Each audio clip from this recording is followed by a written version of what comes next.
Kinetic theory of gases. Kinetic theory of gases का देखो मतलब बस इतना ही है, ये जो थ्योरी होती है आपको ये बताएगी कि किसी भी गैस मॉलिक्यूल्स की काइनेटिक प्रॉपर्टी भी होती है।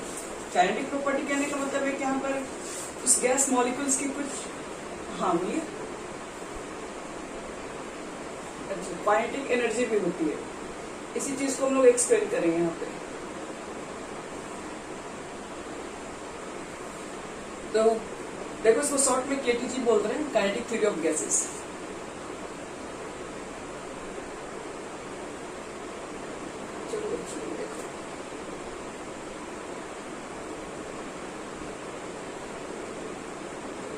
पहले एक बात आप अच्छे से इसको याद कर लेना कि काइनेटिक थ्योरी ऑफ जो गैसेस जो तुम्हारी होती है वो 100% परफेक्ट दी गई है आइडियल गैस के लिए।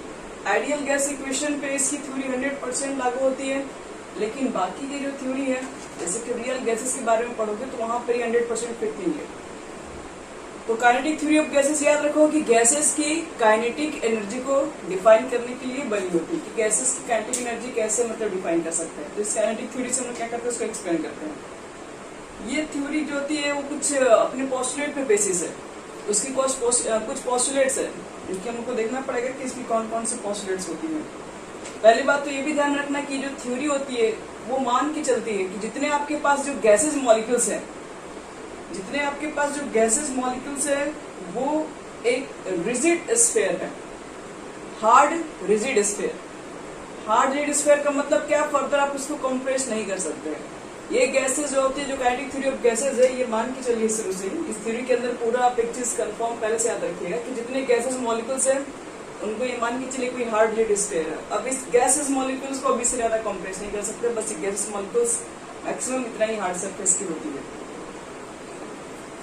तो पहले हम ये चेक करने जा रहे हैं कि इसकी कौन कौन सी पोस्टुलेट्स हैं, और ये भी आपको बताएंगे यहीं पर कि कौन सी पोस्टुलेट है जिसकी वजह से ये थ्योरी जो है आगे जाके रिजेक्ट भी हो गई है रियल गैसेस के लिए। तो देखो पहले लिखते हैं हम एजम्पशन लिखते हैं, assumption of kinetic theory of gases. Postulates भी लिख सकते हो, एजम्पशन भी लिख सकते हो। Postulates of kinetic theory of gases. अब देखो इसकी क्या क्या पोस्टुलेट्स है बात कर लेते हैं। तो पहली पोस्टुलेट्स इसकी है, लिखिएगा postulate number first, the molecules of a gas are assumed to be hard rigid sphere. The molecule of a gas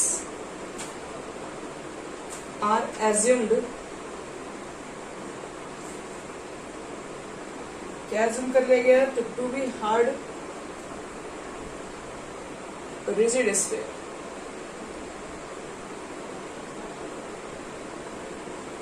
पहली बात तो ये यानी कि गैसेस मॉलिक्यूल्स को इस थ्योरी के अंदर मान के चला गया कि वो हार्ड रिजिड स्फीयर है। हार्ड रिजिड स्फीयर का मतलब है कि एक सॉलिड के फॉर्म में मान के चला गया और उसको आगे फिर फर्दर कंप्रेस नहीं कर सकते, ये सब चीजें को माना गया। चलो अब देखो दूसरी इसका स्टेटमेंट क्या है, दूसरी इसकी पोस्टुलेट क्या है। दूसरी इसकी पोस्टुलेट है the molecules of a gas are identical.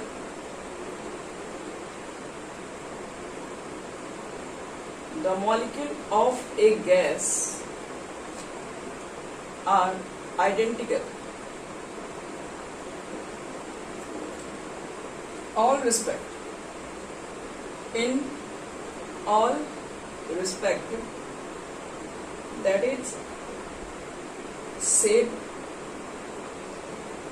size, volume। देखो काइनेटिक थ्योरी ऑफ गैसेस की जो सेकंड पोस्टुलेट है वो क्या बोलती है, इसमें कहा जा रहा है कि the molecules of a gas, किसी भी जो गैस की मॉलिक्यूल्स है are identical in all respect. देखो कहने का मतलब है किसी भी गैस मॉलिक्यूल्स के लिए, जैसे मान लो कि मेरे पास हाइड्रोजन गैसेस मॉलिक्यूल्स है और एक मेरे पास ऑक्सीजन गैसेस मॉलिक्यूल्स है। तो अगर आपने हाइड्रोजन गैस के मॉलिक्यूल्स लिया है तो इसका मतलब उसमें जितने भी मॉलिक्यूल्स होंगे हाइड्रोजन गैस के, मान लो 100 मॉलिक्यूल्स हाइड्रोजन गैस के, तो 100 मॉलिक्यूल्स जो हाइड्रोजन गैस के प्रेजेंट होंगे तो सारे गैसेस मॉलिक्यूल की आपस में साइज एक जैसी होगी, आपस में शेप एक जैसी होगी, और वॉल्यूम एक गैसेस मॉलिक्यूल जितना वॉल्यूम को ऑक्युपाई कर रहा है, बाकी भी गैसेस वॉल्यूम, बाकी भी हाइड्रोजन जो गैसेस होंगी एक एक मॉलिक्यूल लेके चलोगे तो सेम उतना ही वॉल्यूम ऑक्युपाई करेंगे। यही चीजें बताना चाह रही है थ्योरी कि अगर आपके पास मान लो कि अगर आपके पास गैसेस है, ठीक है, और एक ही तरह के आपने गैसेस लेके चले हैं, तो एक ही तरह की गैसेस के अंदर जितने भी उसके मॉलिक्यूल्स होंगे सबकी शेप, साइज, वॉल्यूम सब सेम होती है। सही बात है।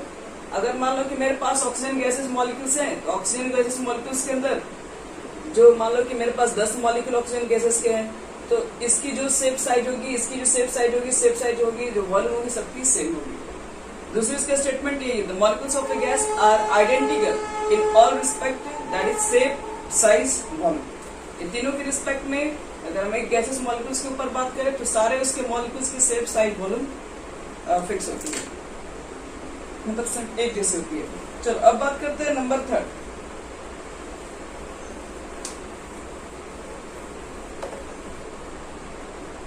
देखो नंबर 3 में क्या है, थर्ड एज्यूम्पशन क्या है। थर्ड में बोलती है the molecules of a gas are in continuous. Third में लिखते हैं the molecule of a gas are in continuous random motion,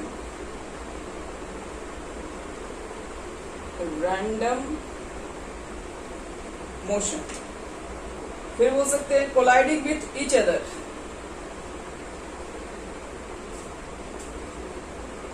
colliding with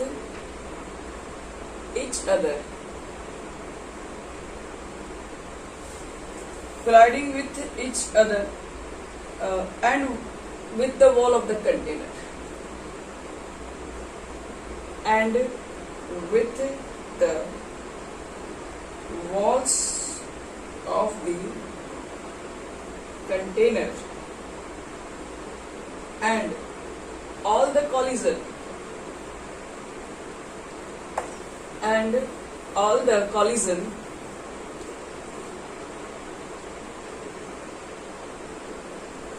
and all the collision are perfect elastic,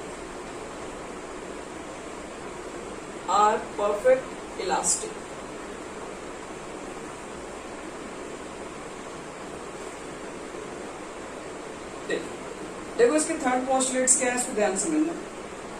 इसमें कहा जा रहा है कि the molecules of a gas are in continuous random motion. आपके पास जैसे कंटेनर के अंदर मान लो आपने किसी भी गैसेस मॉलिक्यूल्स को ली है, तो वो गैसेस मॉलिक्यूल्स का जो मोशन होगा वो कंटिन्यू रैंडम मोशन होगा। मतलब हमें थोड़ी ना पहले से फिक्स रहेगा कि कौन कहाँ मॉलिक्यूल जाएगा, वो कहीं भी मूव कर रहा होगा, किसी भी तरीके से रैंडम मोशन कर रहा होगा। कोलाइडिंग विथ ईच अदर, एक दूसरे के साथ कोलाइड करके, वो एक दूसरे के साथ कोलाइड करते रहेगा, रैंडम मोशन करते रहेगा। And with the wall of the container, कहाँ पर कोलाइड्स होगा ये मॉलिक्यूल्स के अंदर कोलाइड्स होगा, वॉल ऑफ द कंटेनर्स के अंदर कोलाइड होगा। और क्या रहा कि जब वॉल ऑफ द कंटेनर्स जब कोलाइड होगा तो कोलाइड होने के बाद भी उसका जो कॉलिजन होगा वो परफेक्ट इलास्टिक रहेगा। परफेक्ट इलास्टिक कॉलिजन के अंदर क्या होता है, मॉलिक्यूल्स की याद रखिएगा एनर्जी चेंज नहीं होती है, मॉलिक्यूल्स की एनर्जी क्या होती है, सेम रहती है। अगर आप मान लो किसी सेम स्पीड से दौड़ रहे हैं तो दीवार से टकराने के बाद भी उतना पीछे क्या करेंगे, मतलब उतना धक्का आपको पीछे लगेगा, पीछे की ओर भी गिरोगे। तो उस कंडीशन में मान के चलते हैं कि आपकी जो भी पहले एनर्जी रही होगी टकराने के बावजूद भी आपकी एनर्जी क्या होती है, सेम ही रहती है, बस डायरेक्शन चेंज होता है, बैकवर्ड में चला जाता है, वो अपोजिट डायरेक्शन में हो जाएगा। लेकिन एनर्जी दोनों ही की केस में सेम मानी जाती है, एनर्जी यहाँ पर लॉस नहीं होगी कॉलिजन की वजह से। उसी तरह की कॉलिजन को परफेक्ट इलास्टिक लोग बोलते हैं। तो इसमें कह रहा है, क्या चीज कह रहा है, तो मॉलिक्यूल्स ऑफ गैस के अंदर जो आपके पास कंटेनर है उसके अंदर जो गैस मॉलिक्यूल्स है वो क्या होती है, रैंडमली मूव कर रही होती है, और मूव करने के साथ साथ एक दूसरे से कोलाइड करती है, या वॉल ऑफ द कंटेनर से भी अगर मान लो कोलाइड करेंगी तो कोलाइड करने के रिस्पेक्ट में जो उनका कॉलिजन होगा वो एक परफेक्ट इलास्टिक कॉलिजन होगा। चलो अब देखो इसकी फोर्थ स्टेटमेंट क्या है।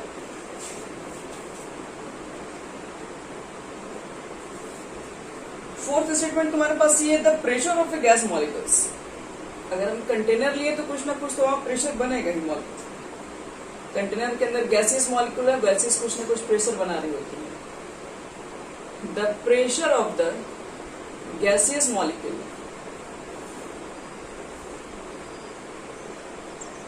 the pressure of the gaseous molecule is due to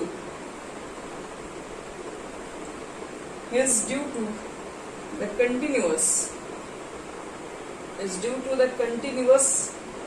collision of gas molecule. Continuous collision of gas molecule with the wall of the container. With the wall of the container.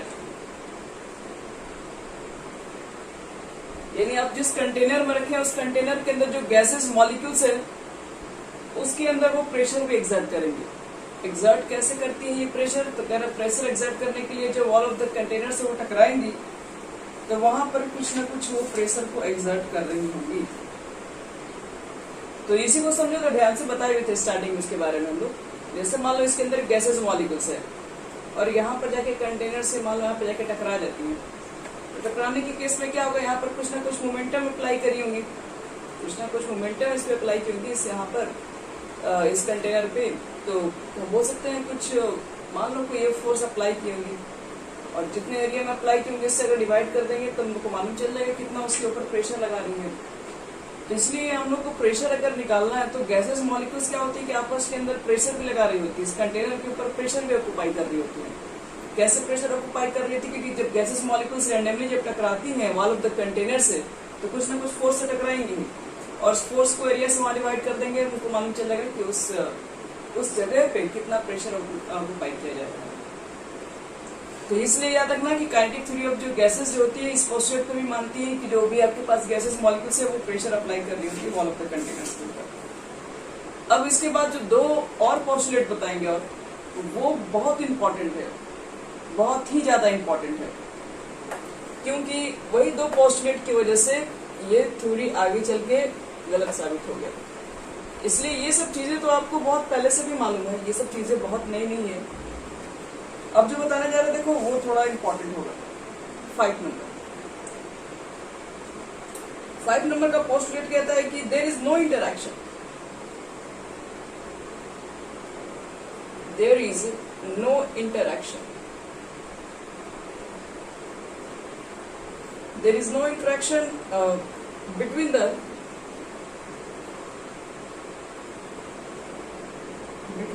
Gas molecule, between the gas molecule बोल सकते हैं, that is neither attraction nor repulsion.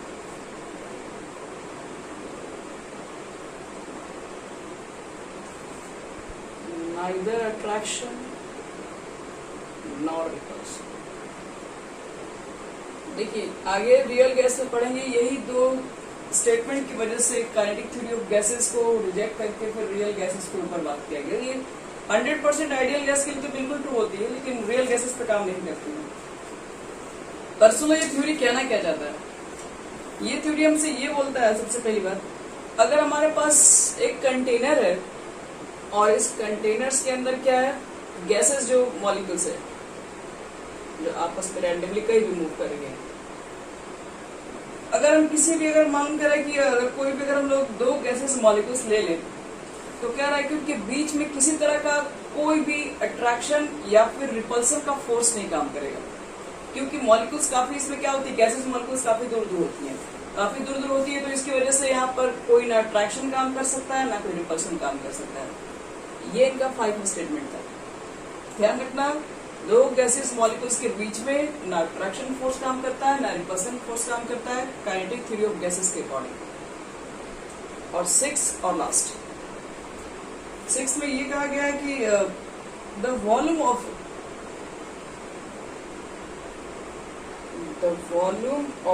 A gas molecule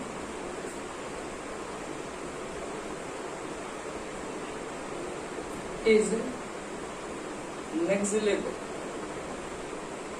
negligible as compared to as compared to the total volume of the gases.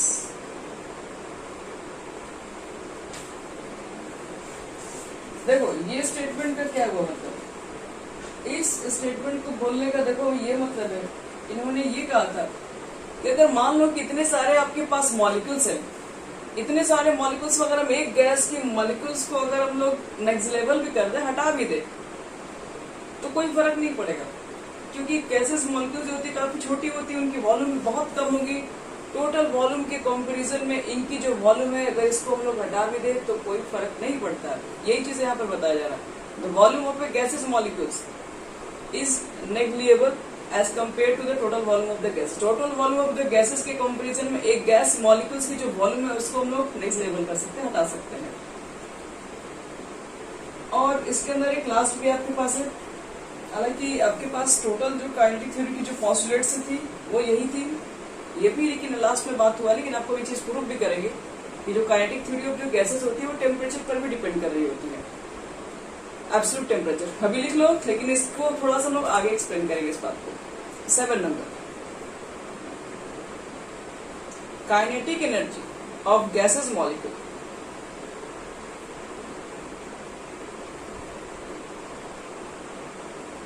is directly proportional to the absolute temperature. To the absolute temperature. बस अभी फिलहाल के लिए आपको इतना ही रखते हैं। Is directly proportional to the absolute temperature.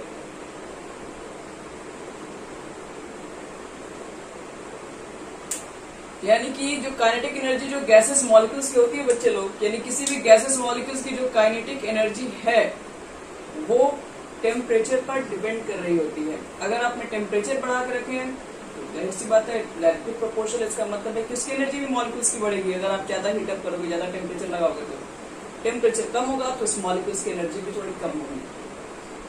तो ये कुल आपके पास पॉस्टुलेट्स थे, ठीक है। काइनेटिक थ्योरी ऑफ गैसेस के अंदर कुल मिला के आपको 7 पॉस्टुलेट्स दिखाए। सबसे पहला क्या, ये गैसेस मॉलिक्यूल्स मान के चलती है, ये थ्योरी मान के चलती है कि जो गैसेस मॉलिक्यूल्स होती है वो एक हार्ड रिजिड स्फीयर होती है। दूसरा थ्योरी में क्या बताया, दूसरी थ्योरी में आपके पास ये बताया गया कि कोई भी अगर आपके पास गैसेस मॉलिक्यूल्स होती है, एक ही तरह की गैसेस मॉलिक्यूल्स है, तो वो क्या होंगी, सारी गैसेस मॉलिक्यूल्स आपस में आइडेंटिकल्स होंगी इन all respect, that is shape, size and form.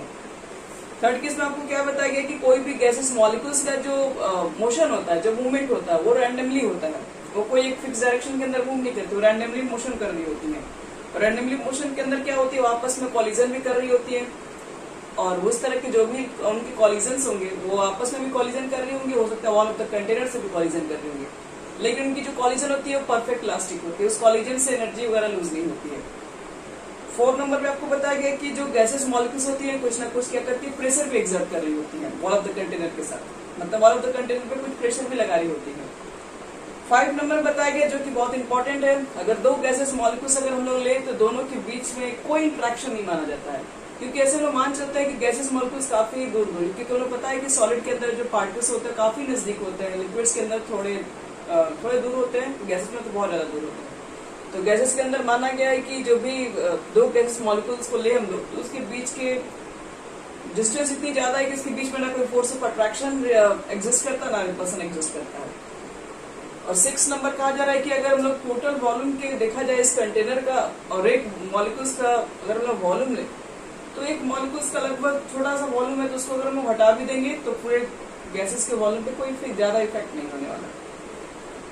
और लास्ट में आपके पास ये कि जो काइनेटिक एनर्जी ऑफ जो गैसेस मॉलिक्यूल्स है वो प्रोपोर्शनल होती है क्या, एब्सोल्यूट टेम्परेचर, मतलब टेम्परेचर को बढ़ाने से किसी भी गैसेस मॉलिक्यूल की काइनेटिक एनर्जी को चेंज किया जा सकता है। तो ये था हमारे पास पोस्टुलेट्स। अब इसको हम आगे डिराइवेशन करेंगे काइनेटिक थ्योरी ऑफ गैसेस के लिए कैसे लिखा गया इक्वेशन, तो उस इक्वेशन को चलो डिराइव करेंगे।